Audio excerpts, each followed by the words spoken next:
Yasser Arafat's political heirs on Tuesday opened his grave, and foreign experts took samples of the iconic Palestinian leader's remains as part of a long-shot attempt, 8 years after his mysterious death, to determine whether he was poisoned.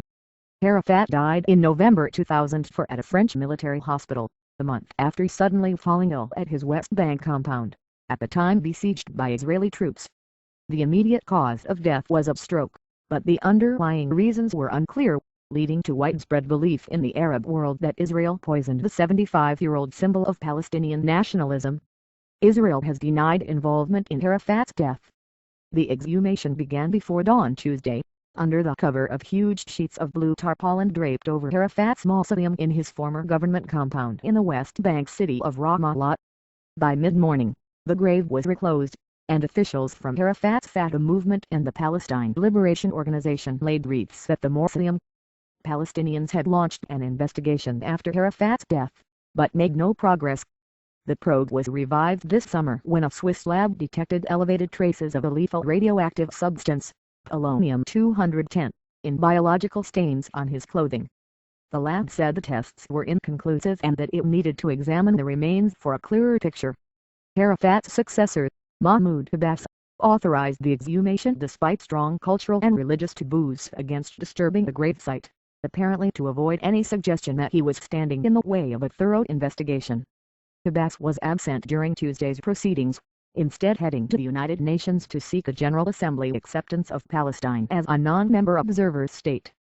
Abbas has said the request, strongly opposed by the U.S. and Israel, is meant to strengthen his leverage with Israel. In Ramallah, workers have been drilling through thick layers of concrete encasing the tomb since mid-November. The grave was opened before dawn Tuesday, said Tawfiq Taraki, head of the Palestinian team investigating Arafat's death. The Palestinian official initially said some of the remains were moved to a nearby mosque. However, Palestinian Health Minister Hani Abdin later said samples were taken without having to move the remains to another location.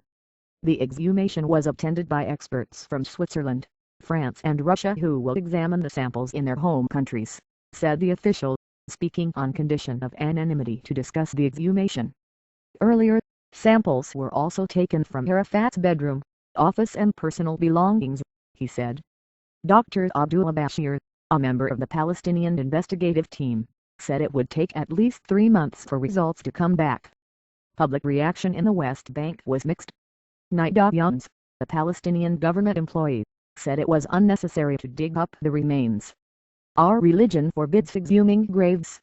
It is not nice at all to do this, even if religion permits it in some cases, she said, adding that she believes Israel was responsible for Arafat's death. Ramallah President Tony Abdo said he supports the exhumation, expecting it to prove that Arafat did not die a natural death.